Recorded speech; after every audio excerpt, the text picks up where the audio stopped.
자, 하나님은 어떤 분이신가? 어떤 분이시죠? 각자가 생각하시는 하나님이 있겠죠. 어떤 분이신가? 동물이 생각하는 하나님은 동물처럼 생기셨겠죠. 그죠? 우리가 성경을 통해서 알 수 있듯이 하나님은 의로우신 분이시고 하나님은 사랑 많으신 분이시고 선하신 분이시고 또 반면에 하나님은 죄인을 벌하시는 때로는 무서운 분이시고 그리고 의인에게 상을 주시는 분 정도로 우리가 성경을 통해서 알고 있습니다. 이게 바로 오늘 본문 직전까지 욥이 생각하던 하나님의 그런 상이었습니다. 하나님의 표상. 그러나 오늘 본문 욥기 42장에서 욥은 이전에 생각하지 않았던 하나님을 만납니다.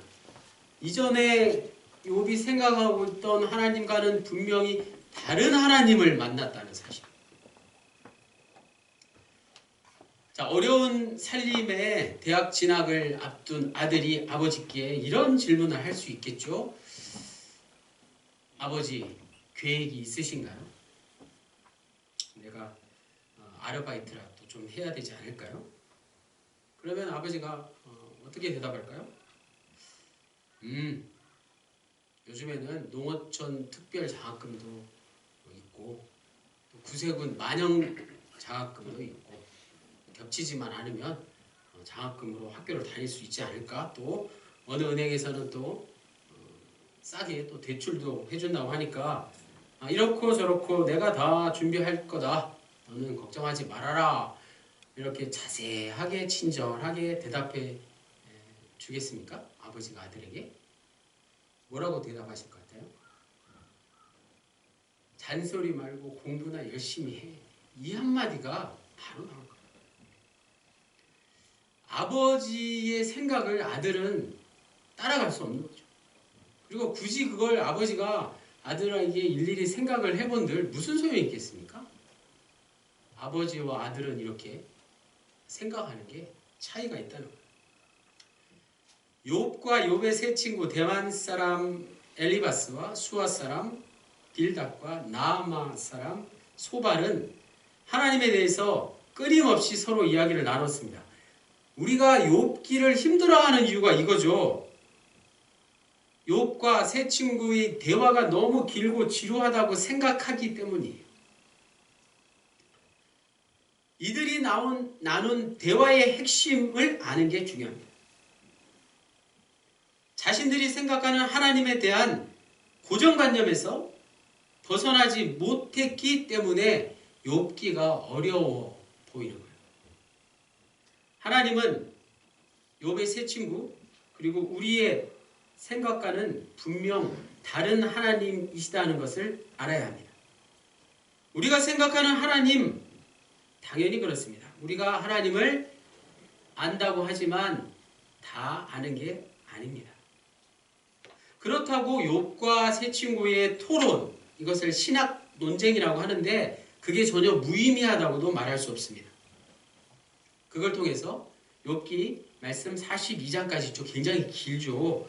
이 어려운 말씀을 우리가 잘 깨달음으로 하나님을 조금씩 그리고 하나님을 새롭게 알아가는 게 중요하다는 거예요.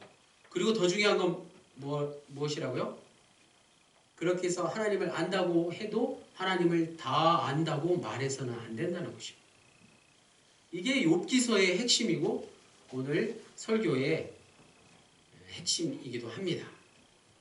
2절에서 3절 주께서는 못하실 일이 없사오며 무슨 계획이든지 못 이루실 것이 없는 줄 아오니 무지한 말로 이치를 가리는 자가 누구니까 나는 깨닫지도 못한 일을 말하였고 스스로 알 수도 없고 헤아리기도 어려운 일을 말하였나이다. 무지한 말로 이치를 가리는 자가 자기 자신인 것을 고백한 말이죠. 그동안 욥은 자신에게 닥친 재앙이 죄가 원인이라거나 신앙의 어떤 필수 코스, 단련 과정이라는 친구들의 그런 논리를 받아들이지 않았습니다. 인정하지 않았습니다. 그런데 갑자기 오늘 욥기 42장 2절, 3절부터 욥은 자신의 잘못을 인정하기 시작합니다. 자신이 완벽하게 깨끗하진 않지만 이런 재앙을 당할 정도로 큰 죄를 짓지 않았다고 당당하게 주장했던 것을 내려놓기 시작한다는 말씀이에요. 더 나아가서 이렇게 고백합니다. 자, 다 같이 한번 읽어보겠습니다.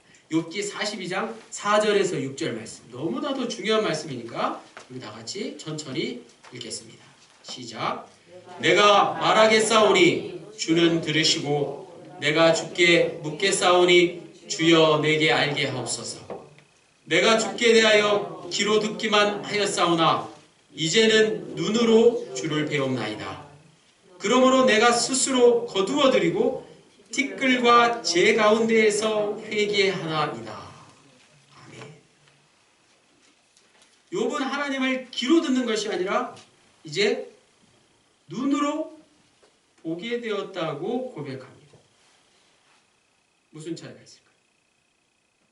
이제는 눈으로 주를 보게 되었다는 욥의 고백은 유명한 한자성어 백문이 불여일견이라는 말처럼 귀로 듣는 것은 그냥 정보를 단순하게 아는 정도이고 눈으로 직접 보는 것은 실질적으로 이해하고 그 대상과 하나가 되는 아주 중요한 듣는 것과는 차원이라는 그런 뜻이죠.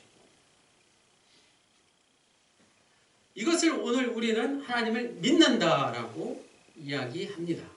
그런데 욥은 도대체 무엇을 보았기에 하나님을 눈으로 보았다라고 말할 수 있었을까요? 이제 욥에게 하나님은 이전의 하나님이 아니라는 말씀을 다시 드립니다. 그래서 눈으로 주를 배움나이다. 그러므로 내가 스스로 거두어드리고 티끌과 재 가운데에서 회개하나이다. 라는 기도를 드리며 고백합니다. 이 고백은, 이 기도는 욥의 철저한 자기 낮춤이죠.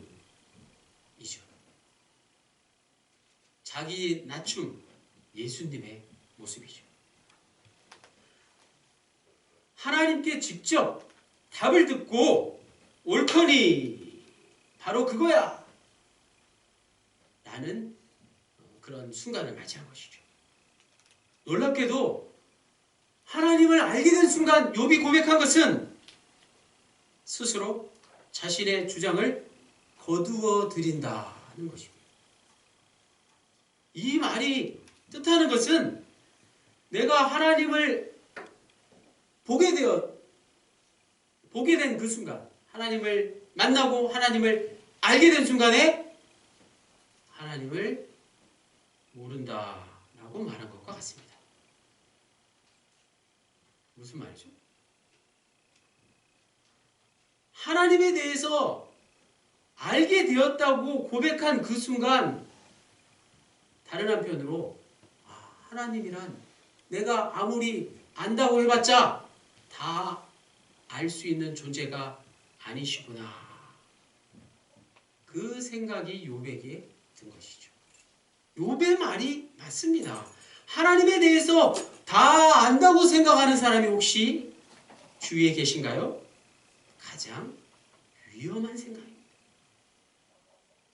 욥기 42장 4절에서 6절은 오늘 설교의 핵심이기도 하고 욥기 전체에서도 가장 중요한 말씀입니다. 욥은 우리가 잘 알듯이 큰 재앙을 만나서 친구들로부터 그 재앙의 원인이 바로 욥의 죄 때문이라는 충고를 많이 들었습니다. 그런데 그 이후 계속 이어지는 친구들과의 진지하고도 지루한 대화 가운데 좀처럼 자신이 왜 고난을 당해야만 하는지에 대한 답을 찾지 못했던 것이죠. 도무지 실마리가 잡히지 않았던 것입니다. 이제 마지막 남은 것, 당연히 하나님의 말씀을 직접 듣는 것만 남았습니다. 욥기 38장부터 41장까지가 바로 하나님께서 욥에게 직접 들려주신 말씀이에요. 그 말씀을 듣고 욥이 비로소 변화된 것입니다. 하나님께서 욥에게 직접 들려주신 말씀이 무엇인지 궁금하지 않으신가요? 오늘 집에 돌아들 가셔서 욥기 38장에서 41장까지를 천천히 묵상하시면서 꼭 읽어보시기 바랍니다. 욥은 인간이라는 존재, 즉 나란 존재는 하나님 앞에서 먼지와도 같은 아무것도 아닌 존재라는 걸 비로소 깨달은 것입니다. 인간은 생각하는 네모다. 뭐죠? 갈대. 인간을 생각하는 갈대다라는 유명한 말을 남긴 프랑스의 철학자 파스칼이 팡세라는 책에서 추가해서 이렇게 이야기합니다. 무한한 우주 속에서 인간은 고작 티끌과 같은 쾌락을 탐하며 그 티끌을 핥고 있다. 티끌을 핥고 있다. 우리 모두가 그렇다는 거예요. 지난주에 그 우주선을 발사했잖아요. 비록 좀 착오가 있었지만 무한한 우주 속에서 먼지와 같은 티끌을 핥으며 서로 좀 더 핥겠다고, 서로 더 많이 핥았다고 싸우면서 사는 게 하찮은 벌레 같은 그런 미미한 우리의 모습 아니겠습니까? 아니, 그러한 미미한 존재인 것이 바로 우리 인간의 실존이라는 것을 오늘 말씀을 통해서 우리가 인정하지 않을 수 없습니다. 하나님께서 욥에게 들려주신 말씀, 그건 바로 이 세상에 대한 것들을 통해서 하나님을 알게 해준 그런 말씀이죠. 오늘 38장에서 41절까지가 다 그런 내용이에요. 무엇을 해봤느냐 뭐 이런 말씀들. 자연세계 그리고 동물세계에 대한 것을 우리가 어떻게 합니까? 다시 말해서 자연에서 벌어지는 여러 가지 신비로운 현상들을 통해서 욥은 하나님의 능력과 통치를 경험하게 된 것입니다. 이건 그저 단순히 우리가 가을 단풍을 바라보면서 아름답다라고 감상하는 그런 차원이 아니죠. 그 이상의 것입니다. 보다 더 근본적이고 근원적인 생명의 신비를 밝히는 것, 그것을 말합니다. 그것을 우리가 어떻게 알아요? 욥은 인간의 능력으로는 자신에게 닥친 재앙, 즉 고난의 이유를 알 수 없듯이 인간의 능력으로는 생명의 신비를 알 수 없다는 것을 오늘 본문 욥기 42장 3절에서 6절에 4절에서 6절에 깨닫고 고백한 것입니다. 자, 인류의 역사와 함께 철학 그리고 역사, 문학 같은 것들이 동시에 발전해 왔습니다. 또 수학, 물리학, 화학, 생물학, 의학 같은 것도 엄청난 속도로 발전해 왔죠. 그렇다고 우리가 이 세상의 모든 이치와 신비를 다 알 수 있는 게 아닙니다. 왜냐하면 이 세상은 하나님이 지으신, 하나님이 창조하신 것이기 때문입니다. 인문학이나 자연과학이 하나님을 아는데 도움이 될까요? 방해가 될까요? 하나님이 없다고 주장하고 질문하는 인문학이나 자연과학이 하나님을 아는데 큰 도움이 된다는 말씀입니다. 이전에 욥은 고난 가운데 하나님이 없다고 하지 않았습니까? 욥기 3장 11절에서 12절에 어찌하여 내가 태에서 죽어나오지 아니하였던가? 어찌하여 내 어머니가 해산할 때에 내가 숨지지 아니하였던가? 어찌하여 무릎이 나를 받았던가? 어찌하여 내가 젖을 빨았던가? 자신의 출생을 부정한 것은 바로 하나님의 창조를 부정한 것, 하나님을 부정한 것이었습니다. 이어서 욥기 3장 20절에 어찌하여 고난당하는 자에게 빛을 주셨으며 마음이 아픈 자에게 생명을 주셨는고. 욥은 분명히 고난 가운데서 하나님을 부정했습니다. 하나님을 부정했어요. 욥의 세 친구 중 가장 연장자로 대만인이라고 전해지는 엘리바스의 지혜로운 권면에 욥은 자신의 의를 주장합니다. 욥기 6장 29절에 너희는 돌이켜 행악자가 되지 말라. 아직도 나의 의가 건재하니 돌아오라. 당시 욥을 권면하던 친구들의 시각이나 오늘 우리의 믿음의 눈으로 볼 때 욥은 매우 심각한 상황까지 간 것 같습니다. 갈 때까지 가서 이제 곧 하나님을 떠나기 직전인 것 같습니다. 그런데 놀랍게도 하나님을 부정하며 고난의 마지막 순간에 이른 그때에 하나님은 욥에게 말씀해 주시고 그러한 모든 과정들이 욥이 하나님을 아는데 결정적인 도움이 되었다는 사실입니다. 그래서 이어지는 오늘 본문 후반부 욥기 42장 10절에서 17절은 더 이상 욥의 축복이라고만 볼 수는 없습니다. 왜냐하면 그동안 우리는 물질적인 축복만을 축복이라고 생각했기 때문입니다. 10절에서 17절 한 절 한 절을 읽고 무슨 축복을 어떻게 받았는지 너무 관심들 갖지 마십시오.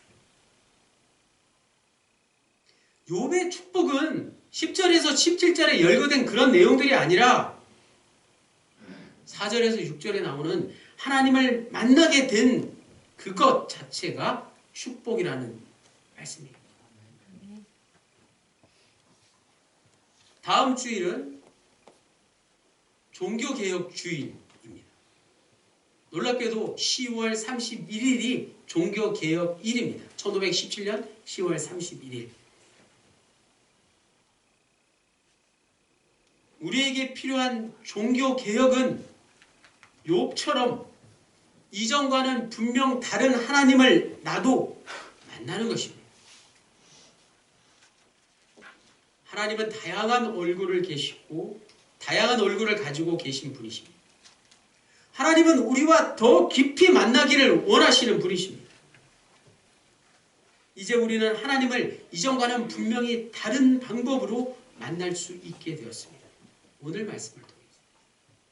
그러므로 욥의 기도는 하나님을 눈으로 뵙게 된 하나님과의 깊은 만남입니다. 하나님을 깊이 만난 것. 이전에 알던 하나님과는 다른 하나님을 만나고 하나님을 모른다고 고백한 욥의 이 놀라운 고백. 이것이야말로 욥의 축복 아니겠습니까? 욥의 기도가 왜 축복입니까? 욥의 깊은 내면에서 하나님을 향한 경외심이 살아났기 때문에. 경외는 무엇입니까? 하나님을 공경하고 하나님을 두려워하는 두 가지의 마음입니다. 그건 단순히 어떤 공간 안에 갇혀서 하나님을 만난 게 아닐 것입니다. 마치 우주선을 타고 저 멀리 지구상공을 날아오르며 펼쳐진 광경 앞에서 하나님을 찾고 하나님을 생각하고 하나님을 만나는 그런 순간일 것입니다. 안타깝지만 현대인들은 바로 이 하나님을 향한 경외심을 상실했기 때문에 교회를 떠나고 믿음을 잃어버리고 하나님을 떠나게 되는 것입니다. 이 시간 우리가 하나님 앞으로 가까이 나아갈 수 있기를 원합니다. 모든 고난에는 하나님께 가까이 나아가는 것이 해결 방법이죠. 찬송가 280장 천부여 의지없소서. 이 찬양으로 우리가 다시 한번 하나님 앞에 나아갈 수 있기를 원합니다. 다 같이 찬송 부르시겠습니다. 가사를 생각하시면서 하나님 앞에 나아가는 우리의 마음을 고백할 수 있기를 바랍니다. 전부여 의지하소서. 손 들고 옵니다. 주 나를 외면하시면 나오리가이다.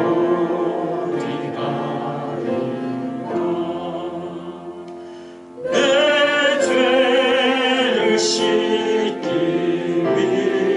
위하여 피 흘려 주시니 곧 내게 하는 마음으로 주 앞에 옵니다. 전부터 계신 주께서 영죽을 죄인을 고혈로 구해주시니 그 사랑하노니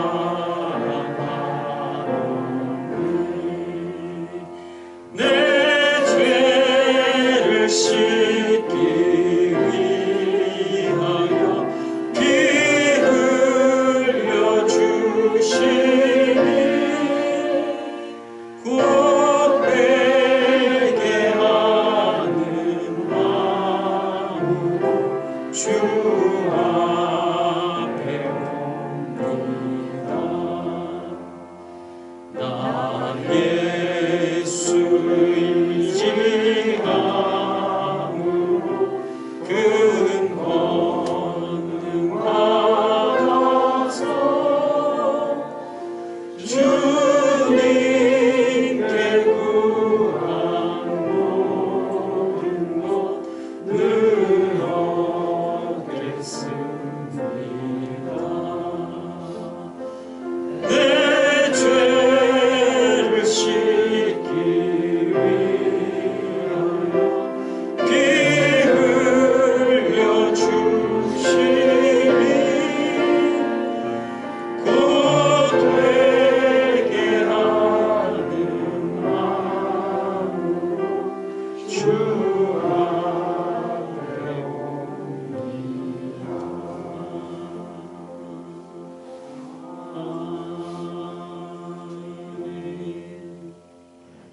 내 시대에 평안함이 있으며 구원과 지혜와 지식이 풍성할 것이니 여호와를 경외함이 내 복이니라. 이사야 33장 6절 말씀. 지금 우리가 사는 이 시대는 세상이 주는 평안하고 안락함이 있습니다. 또 거기에다가 세상이 주는 것 같은 구원과 지혜와 지식이 너무나도 풍성합니다. 그러나 그런 것 다 필요 없고 우리가 기억해야 할 것은 바로 여호와 하나님을 경외하는 것입니다. 그것이 가장 우리에게 소중한 보배라는 것입니다. 신앙은 하나님의 신비에 눈을 떠가는 과정입니다. 하나님은 성경을 통해서 만날 수 있습니다. 우리는 하나님이 세상을 말씀으로 창조하셨다는 것을 성경을 통해서 알게 되었고 그것을 믿습니다. 그렇다면 하나님이 창조하신 온 세상 만물을 통해서도 우리는 하나님을 만날 수 있는 것이죠. 하나님이 창조하신 세상 만물이니까. 욥의 기도처럼 우리도 하나님이 주신 자연환경과 내 주위의 이웃들과 내가 하는 일들, 사역을 통해서 이전과는 다른 하나님을 진심으로 만날 수 있습니다. 그렇게 될 때 내 주위의 모든 사람들과 이웃들과 내 주위에서 일어나는 모든 일들이 다 다르게 보이고 느껴지지 않겠습니까? 하나님을 대하는 것처럼 말입니다. 우리가 학교에서 지식을 배우고 혹은 교회에서 성경을 배우는 목적이 어디 있을까요? 자신의 스펙을 높이 쌓아서 써먹기 위해서 배우는 것이 아니라 그 속에서 하나님을 만나기 위해서이라는 사실입니다. 하나님을 그 자체에 우리의 삶의 목적, 우리의 인생의 목적이 있다는 사실입니다. 욥의 고백처럼 이제 귀로 듣는 차원에서 눈으로 하나님을 뵙게 되는 그런 만남과 경험과 축복이 우리의 남은 여생 가운데 충만하시기를 주님의 이름으로 간절히 축원합니다. 아멘. 기도드리시겠습니다. 주님, 욥이 티끌과 재 가운데서 회개했듯이 어쩌면 우리는 정작 죽어서 비로소 회개하게 될는지도 모르겠습니다. 생명이 무엇인지를 그때 가서야 알게 되기 때문입니다. 그러나 우리는 결단코 죽기 전에 회개하고 싶습니다. 죽기 전에 하나님을 만나서 하나님을 경험함으로 듣는 데 만족하는 게 아니라 욥처럼 겸손히 하나님을 보고 만나고 싶습니다. 생명이 되시는 주 예수 그리스도의 이름으로 기도드립니다.